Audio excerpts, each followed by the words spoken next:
Bismillahirrahmanirrahim. Raditu billahi rabbil alamin. Wa bi Muhammadin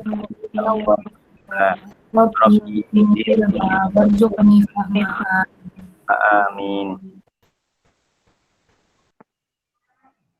Baik, akan saya mulai ya. Bisa didengar suara saya? Bisa, dokter. Bisa, dokter. Baik.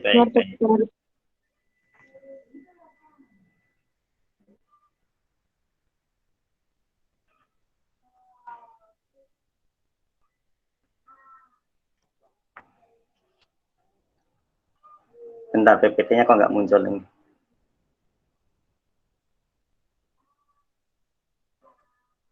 Ya. PPT-nya bisa dibesarin nggak? Atau ini sudah kelihatan? Belum terlihat, dok. Ya, silakan dibesarin.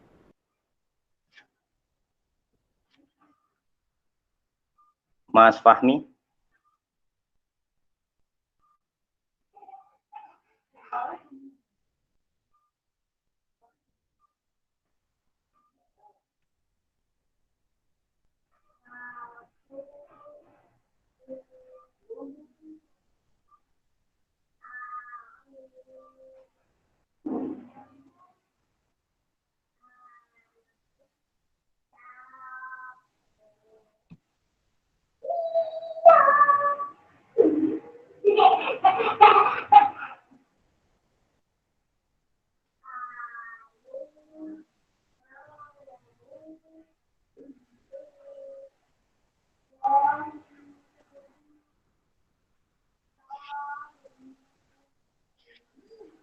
Nggak bisa dibesarin?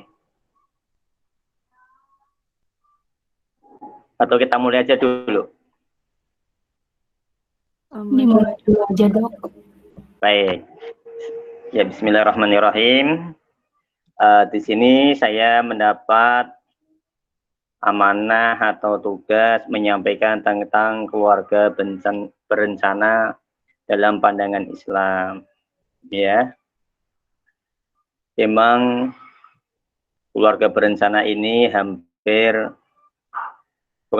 sudah mendunia, ya, kaitan dengan jumlah anak yang dimiliki. Di sini saya menyampaikan bahwa keluarga berencana ini ya ada dua. Yang pertama adalah membatasi kehamilan, yang kedua adalah menunda kehamilan. Ini beda ya, membatasi sama menunda kehamilan beda. Kalau membatasi ya sudah, habis itu dia nggak harapannya supaya nggak hamil lagi, karena dibatasi. Biasanya ini disebut dengan kontrasepsi tetap. Ya, kalau menunda itu ada kemungkinan untuk bisa hamil lagi, kepingin punya anak lagi. Ya, lanjut slide.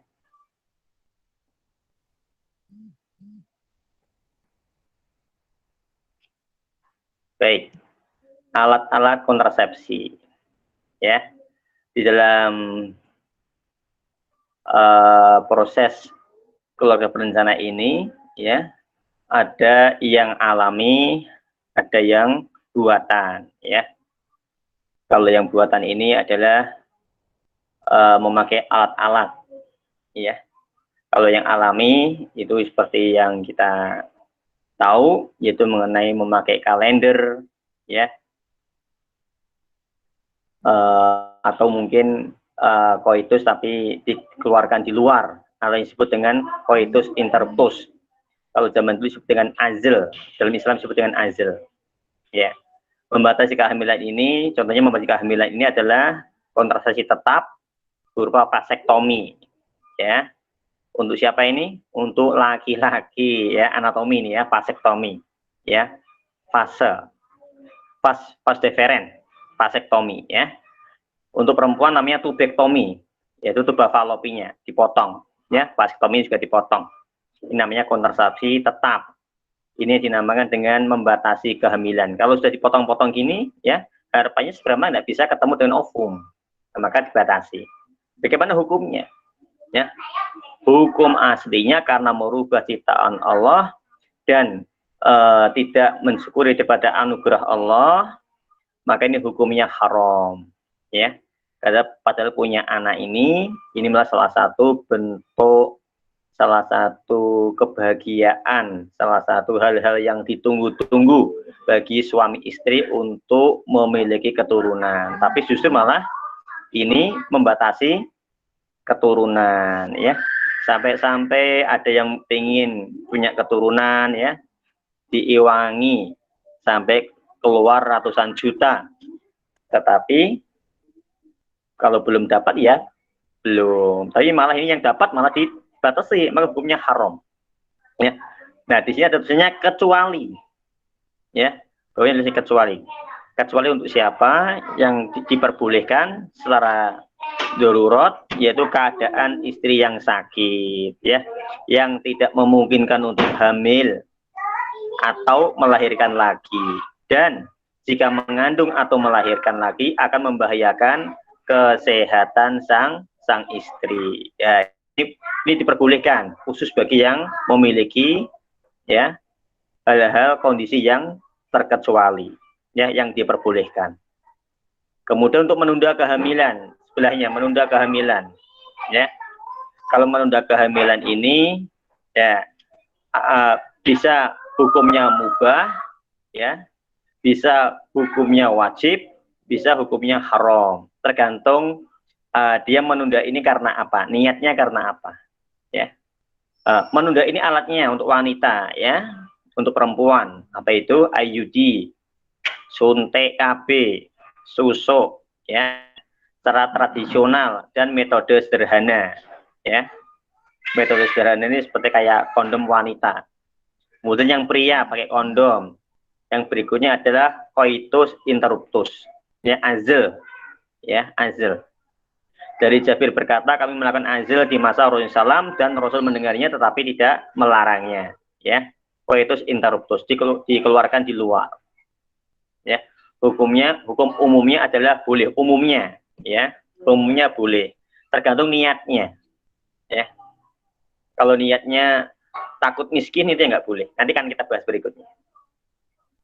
Ya, slide.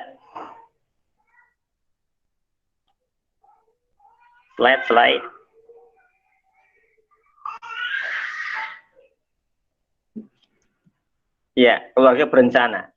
Dilihat dari syariat Islam, hukum asal membatasi keturunan adalah haram, hukum asalnya, ya. Tadi kecuali yang tadi ya, kecuali ya. Yang istrinya sakit, tidak bisa hamil lagi, ya, karena sakit, tidak bisa hamil itu karena kelainan, ya. Karena penyakit, kemudian kalau seandainya hamil lagi atau melahirkan lagi membahayakan istri, ya. Kalau enggak gitu hukum asalnya adalah haram. Meskipun demikian tidak ada nas yang soreh, ya, yang pasti melarang atau memerintahkan KB, melarang atau memerintahkan KB secara eksplisit, ya, karena dalam dulu memang tidak ada tidak ada hal beginian, ya. Yang ada cuma saja apa? Coitus interruptus atau azl. Itu ada. Tetapi untuk yang pakai alat-alat ini dulu nggak ada. Maka sekarang adalah modelnya adalah istihad, ya, pendapat para ulama, ya, dengan melihat daripada hukum-hukum Al-Quran atau hadis yang sekiranya bisa dijadikan sandaran dalam penentuan kaidah hukum diperbolehkan, ya. Ya, lanjut slide. Ya, ini ya. Adapun pendapat haram, ya, pendapat haram ini, ya, pendapat haram. Jadi saya sampaikan lagi bahwa dalam KB ini tidak ada dalil Al-Quran hadis yang eksplisit benar-benar menerangkan tentang KB, nggak ada, ya. Cuma diambil istihad dengan bersandar Al-Quran hadis yang sekiranya menghubungkan tentang kondisi KB itu sendiri, ya. Yang pertama adalah pendapat haram ini secara Al-Quran, ya, wala taqtulu auladukum dan seterusnya ini, yang artinya dan janganlah kalian membunuh anak-anak kalian karena takut miskin, ya. Kamilah yang memberi rezeki kepada mereka dan kepada kalian, ya. Di sini membunuh, sedangkan kata kasih kan sebenarnya nggak membunuh itu, cuma dia tidak ingin punya anak lagi karena takut miskin. Nah, ini memang secara eksplisit memang tidak berhubungan. Maksudnya tidak mengarah kepada KB, tapi setidaknya ini bisa dijadikan sandaran hukum bagi ulama yang memakai dalil ini, bahwa dia berpendapat kenapa KB haram karena ini, ya, membatasi dengan artinya ini dikaitkan dengan membatasi anak karena takut miskin, ya. Padahal yang ngasih rezeki adalah Allah, ya. Maka orang-orang dulu mengatakan banyak anak banyak rezeki, ya betul, karena masing-masing anak membawa rezekinya sendiri-sendiri, ya. Kalau anak masing-masing membawa rezeki sendiri-sendiri, ya, anaknya 9, satu anak contohnya nih membawa rezekinya sendiri masing-masing 1000, jadi punya 9.000. Kalau yang punya 2 cuma 2.000, gampangannya kayak gitu, ya. Yang ngasih rezeki siapa? Allah, ya, bukan orang tuanya, ya. Buktinya apa? Ya, buktinya, ya kan, ketika bapaknya dia masih hidup kerja, ya, anak istrinya kebutuhannya tertunaikan, ya. Tapi kemudian bapaknya meninggal, apakah terus anak dan istrinya juga ikut meninggal karena dia kelaparan, karena bapaknya nggak ada pemasukan, karena nggak kerja, karena dia mati? Enggak, nyatanya istrinya dan anaknya gemuk-gemuk, ya. Ini ada kan apa? Yang ngasih rezeki Allah, dan Allah janji, ya, aku yang memberi rezeki, kami, ya, kami yang memberi rezeki kepada kalian. Bahkan orang tuanya pun, ya, dia jangankan kok menafkahi anak, untuk menafkahi dirinya sendiri pun nggak bisa, kecuali memang Allah kasih. Maka Allah bilang, kami memberi rezeki kepada mereka dan kepada kalian, ya. Yang rezeki adalah Allah. Ini keimanan harus kita tanamkan dalam hati kita. Kalau ini nggak tertanam dalam hati kita, maka keyakinan kita seperti nggak jauh beda dengan keyakinan orang-orang kafir, ya. Yakinnya adalah selain Allah, ya. Ini bahaya, ini syirik, ya, syirik. Meskipun tingkatan syirik berbeda-beda, tapi termasuk syirik karena meyakini selain Allah. Kemudian yang hadis, ya, yang artinya nikahilah wanita yang banyak anak, lagi penyayang, ya, karena sesungguhnya aku berlomba-lomba dalam banyak umat dengan umat-umat yang lain di hari kiamat, dalam riwayat lain dengan para nabi di hari kiamat, ya. Maka kalau sudah punya jodoh, ya, ditanya ini, kamu pengen punya anak berapa, gitu, ya. Nggak usah banyak-banyak, 9 aja. Ini pas dengan hadisnya Kanjeng Nabi, ya. Hari ini salah satu poin, gitu, ya. Tapi penyayang, ya, jangan punya banyak anak tapi guala, gitu, ya. Nah, jangan, nanti anaknya wah bisa babak belur nanti, ya. Oke, lanjut slide. Ya, keputusan tarjih, ya, Muhammadiyah. Kalau tarjih Muhammadiyah adalah diperbolehkan, ya, bila mengkhawatirkan keselamatan jiwa atau kesehatan ibu, ya, mengkhawatirkan keselamatan agama, ya, mengkhawatirkan kesehatan pendidikan anak-anak bila jarak kelahiran terlalu rapat, ya, diperbolehkan, ya, diperbolehkan. Ini adalah yang termasuk menunda, ya. Kalau yang nomor 1 adalah membatasi, ya. Slide, ada lagi slide? Habis, ya? Hah? Oh, cuma 5 slide. Ya. Cuma 5 slide aja, ya. Oh, udah habis. Sekian. Ada pertanyaan? Ada pertanyaan? Prinsipnya bahwa KB ini adalah hukum asalnya adalah haram kecuali hal-hal tertentu, ya. Saya membatasi. Gimana? Ada pertanyaan?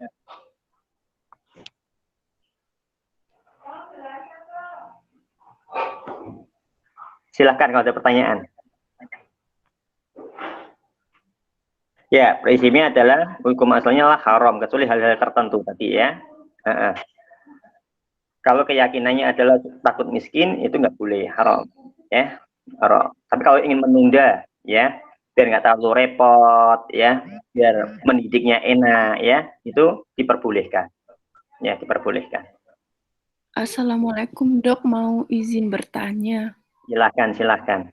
Jadi kan ini KB hukumnya haram. Terus kalau misalnya ada dokter atau bidan yang eh, kayak nyuntikin KB atau masang IUD atau implan, itu hukumnya gimana ya dok ke apa Bagus. namanya ke perawat atau dokternya? Terima kasih dok. Iya, inilah pentingnya kita belajar AIK ya. Sehingga emang zaman dahulu itu ya, setiap kita melakukan pekerjaan harus mengerti ilmunya terlebih dahulu, khususnya ilmu agama ya. Sehingga jangan sampai kita ini berpikiran itu baik, ternyata secara agama hal itu adalah dosa ya. Ini adalah salah satu bentuk yang membahayakan ya, karena tahunya baik sehingga kita terus ternyata nggak punya ilmu, ternyata itu dalam hal agama nggak boleh dosa ya. Ini namanya apa ya, maka pentingnya kita belajar agama ya, sehingga dalam setiap pekerjaan kita selalu dilandaskan dengan agama, karena segala sesuatu yang melanggar perintah Allah pasti itu mundur, pasti itu, karena Allah melarang, karena Allah tahu bahwa itu mundur dunia akhirat. Bagaimana hukumnya tadi ya, kalau saat ini seperti kayak suntik, kayak KB, kayak susu dan sebagainya, ini bagus kalau seandainya kita sebelumnya kayak di apa ya, interview dulu, artinya kayak di edukasi ya. Ibu ini KB, kenapa kok KB Bu? Ya, karena anak saya ini baru saja melahirkan dan saya masih kerepotan, saya belum siap. Ini artinya apa? Kalau ini suntik artinya menunda ya, kecuali kalau tadi dia takut miskin, ya ini bisa karena hukum haram ya. Maka bagaimana supaya dia nggak haram, maka kita kasih tahu ya, Bu, KB itu emang untuk mengatur jarak emang diperbolehkan, atau mengatur tentang supaya bisa mendidik diperbolehkan ya. Tapi kalau takut miskin dalam agama tidak diperbolehkan, karena semua diatur oleh Allah Subhanahu wa taala. Ika di situ ya. Artinya tadi yang haram adalah yang tidak ada undur dan dia karena takut miskin ya. Kalau dia ada undur kayak atau membahayakan kematian, itu diperbolehkan, atau menjaga jarak, bukan membatasi, itu juga karena niatnya adalah supaya tadi supaya mengkhawatirkan kesehatan, pendidikan atau keselamatan agama ya, itu diperbolehkan, secara umum diperbolehkan begitu ya. Maka penting ketika mau KB kita tanya dulu niatnya apa, kemudian kalau saya niat salah kita edukasi. Inilah pentingnya dokter yang Islam, bedanya dengan orang kafir, dia main suntik saja, yang penting teorinya begini, dia main begini, dia nggak memperhitungkan atau pada agama. Inilah pentingnya orang yang ada agama dan orang yang tidak ada agama, maka di akhirat pun hasilnya jelas beda, nggak sama. Begitu kira-kira. Gimana? Harus ditanyakan lagi atau kurang? Sudah cukup dok. Ya, bagus. Silakan, ada yang lain?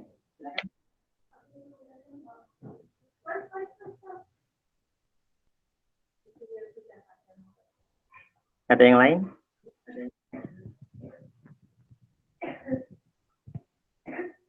Baik, nanti kalau seandainya ada pertanyaan lagi ya, pas dalam waktu ada pertanyaan, boleh nanti ditanyakan pada saat mungkin temu pakar atau mungkin di waktu yang lain.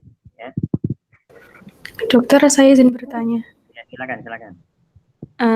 Kalau semisal KB itu hukumnya haram, lalu bagaimana dengan program pemerintah yang menggalakkan KB 2 anak cukup itu, dok?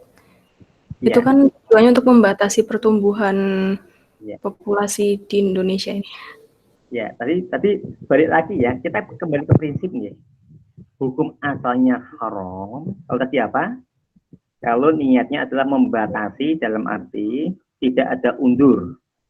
Entah dasar kita apa mengatakan haram, ini adalah agama. Sedangkan pemerintah dasarnya apa? Kalau pemerintah dasarnya bukan agama, maka kita mau ikut yang mana? Ikut pemerintah atau ikut agama gitu. Karena ini kan kita bicara agama gitu. Maka dasar hukumnya adalah agama. Kita kembali kepada agama. Jadi gitu. Kalau pemerintah seandainya mengatakan begitu, nah maka tanyakan kepada ulama, gimana ulama. Kalau ulama menyampaikan, tadi yang saya sampaikan tadi yang kurang lebihnya, ya. Kalau dasar hukumnya dia membatasi karena takut miskin, ya, atau nggak ada undur sama sekali, ya. Tahu-tahu dia motong gitu saja, maka ini hukumnya haram, ya. Tapi kalau seandainya tadi dalam arti untuk menunda pendidikan dan sebagainya, maka diperbolehkan. Nah, makanya kita itu segala sesuatu kalau mengikuti orang, maka kita sandarnya adalah agama, tanya dulu sama ulama. Ya. Mungkin ada salah satu bentuk suatu pemerintah yang mengatakan, mungkin pemerintah Indonesia ya, pemerintah di luar negeri. Dia mengatakan bahwa salah satu bentuk abortus dan sebagainya ini adalah diperbolehkan kalau hal ini menganggap nanti sudah diketahui cacat atau mungkin diketahui apa atau mungkin dia nggak siap punya anak, mungkin loh ya pemerintah lain dibolehkan. Tapi tidak begitu. Meskipun kita tinggal di negara itu, kita tetap sandarnya agama, bukan pemerintah. Karena ini kaitannya adalah kalau kita ini hidup ini kaitannya dengan akhirat. Artinya kita punya beragama, maka kita perlu landasannya agama. Ya. Jadi kalau kita mau ngikut sesuatu itu sandarnya agama. Sebagaimana kayak mungkin kita bekerja di instansi, ya di instansi mungkin Allah dimanipulasi lah, wis data-datanya yang cuma nganu aja kok, ya kan? Nah kita tahu kita ini berdasarkan agama, kalau agama maka kita manipulasi nggak boleh, kita bilang maaf saya nggak bisa kalau begitu. Secara agama saya nggak boleh, maka saya nggak berani. Kalau Anda mau manipulasi silahkan, itu resiko Anda. Kalau saya nggak mau, ya itu namanya kita punya prinsip, karena kita hidup beragama. Tapi kalau seandainya kita ngikut, jelas gimana lagi kerja di situ, itu namanya nggak punya prinsip, ya. Dia mengalahkan hukum Allah, ya, hukum instansinya. Ya ini masalah masalah prinsip, ya, masalah keberanian. Maka di dalam kan tidak ada ketaatan dalam hal maksiat. Kalau sekiranya itu termasuk maksiat, termasuk yang tidak diperbolehkan oleh agama, maka kita nggak boleh taat. Itu di dalam ada dalam agama, ya. Jadi begitu. Terus bagaimana terus kesimpulannya monggo. Kalau seandainya kita mau KB tapi niat kita betul, ya insya Allah nggak masalah. Tapi kalau seandainya niatnya salah, ya kita tobat dan banyak-banyak istighfar. Ya, landasannya karena ini dilihat dari sudut pandang Islam, maka kembali kepada bagaimana aturan Islam.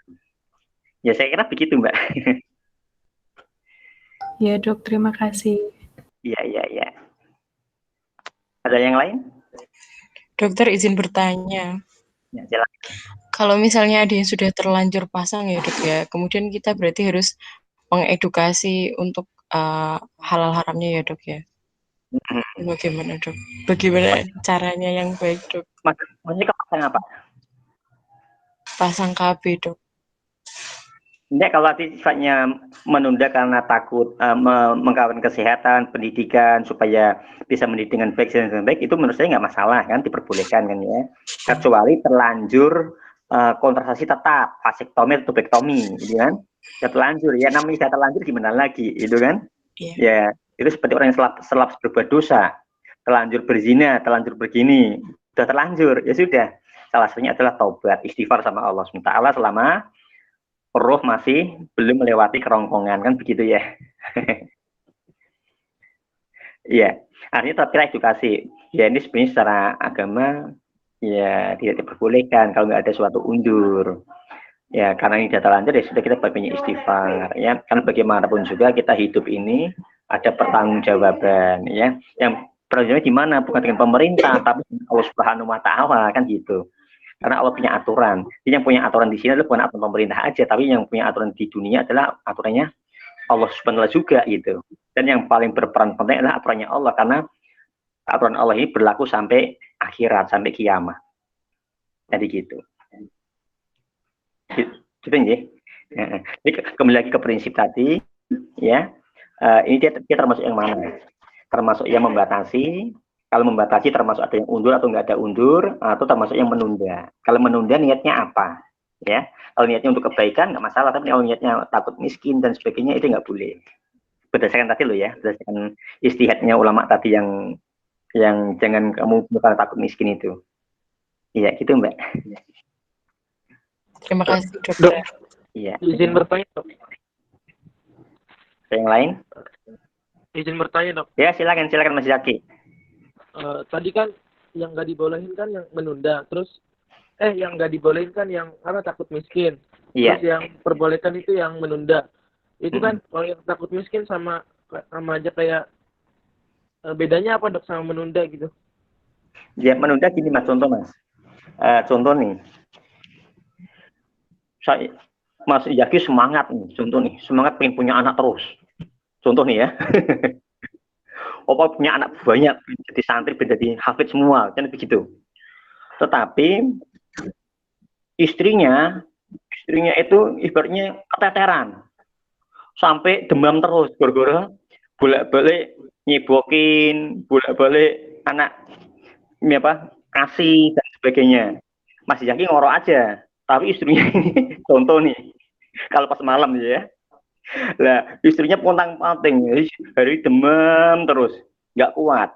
Maka ini kalau kita biarkan kan kasihan istri, ya kan? Dia sakit-sakitan terus, ya kan? Dan sebagainya nggak anu. Lah, maka salah satunya adalah supaya bukan membatasi, supaya tidak terlalu sakit-sakitan terus dan sebagainya. Bagaimana kita tunda dulu? Artinya pakai kondom atau pakai coitus interruptus dan sebagainya kita tunda. Nanti kalau anak sudah agak gedean, bolehlah Mas kita punya anak lagi. Itu salah satu menunda, ya.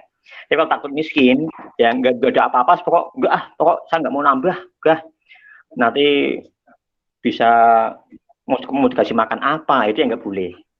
Bisa dipahami nggak?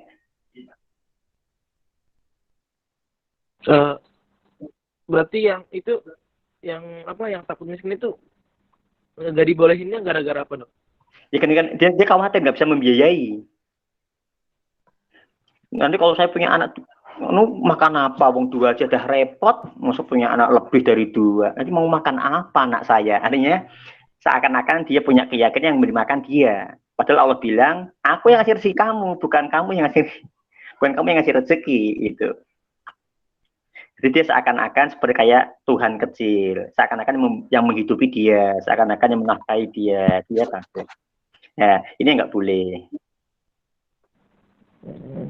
Iya baik dok, terima kasih dok. Iya. Ini masalah keyakinannya Mas, yang nggak boleh keyakinannya itu. Kalau menunda bukannya dia takut miskin, cuma karena tadi terlalu banyak sering istrinya nggak siap, ininya begitu. Karena sering sakit-sakitan atau nggak kuat, sering bangun malam.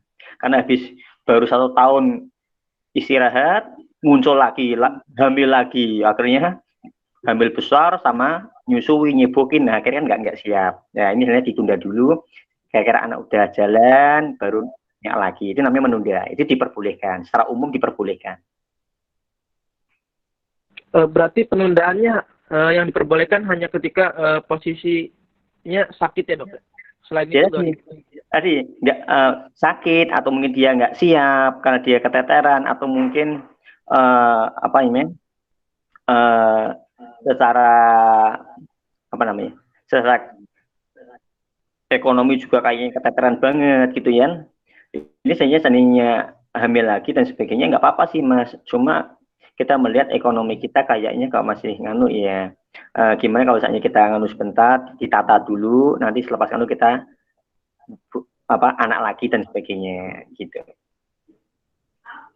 Ini poin ini, poin 2-3 ini Mas, poin 2-3 ini.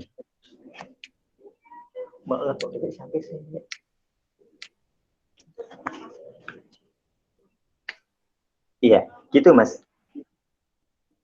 Baik dok, terima kasih dok. Iya. Ada lagi?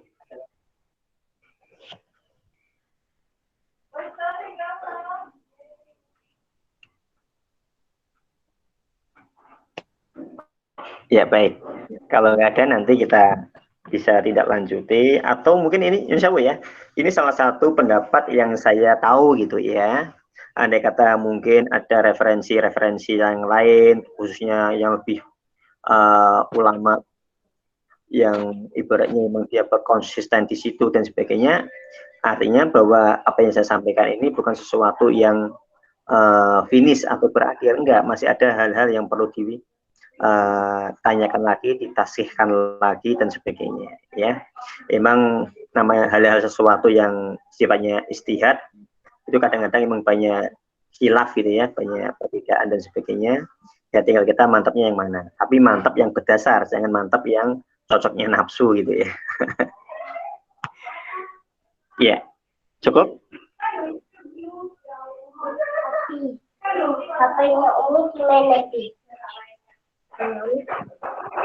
Cukup. Iya dok. Iya cukup dok. Ya gitu ya. Baik, kalau gitu kita cukupkan dulu ya. Semoga ilmu yang sedikit ini bermanfaat dan semoga bisa menjadi bekal kita meskipun hanya sedikit. Nggak menutup kemungkinan kita lebih banyak belajar lagi mengenai ilmu-ilmu agama lagi, baik itu kafe ataupun yang lain-lainnya. Sehingga nanti kita akan memberikan edukasi, baik itu kepada anak sendiri, kepada pasien, kepada orang kampung, sehingga ilmu kita benar-benar menjadi ilmu jariah. Begitu ya. Maafkan bila ada kesalahan apa yang saya sampaikan dan sebagainya. Nanti apabila ada seandainya ada referensi yang lain, boleh nanti sampaikan kepada saya, baik kita mufakat atau di waktu yang lain, sehingga bisa menjadikan tambahan hasanah buat saya. Demi sampaikan, terima kasih. Kita tutup dengan majelis. Bismillahirrahmanirrahim.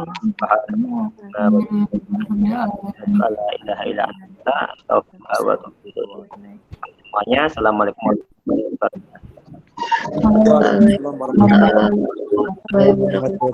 Terima kasih dokter. Terima kasih banyak ya. Waalaikumsalam. Terima kasih dok. Oh, pagi sekali.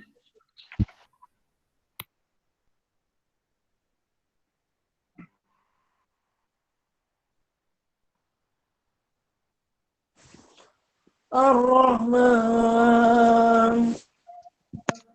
Al-Quran.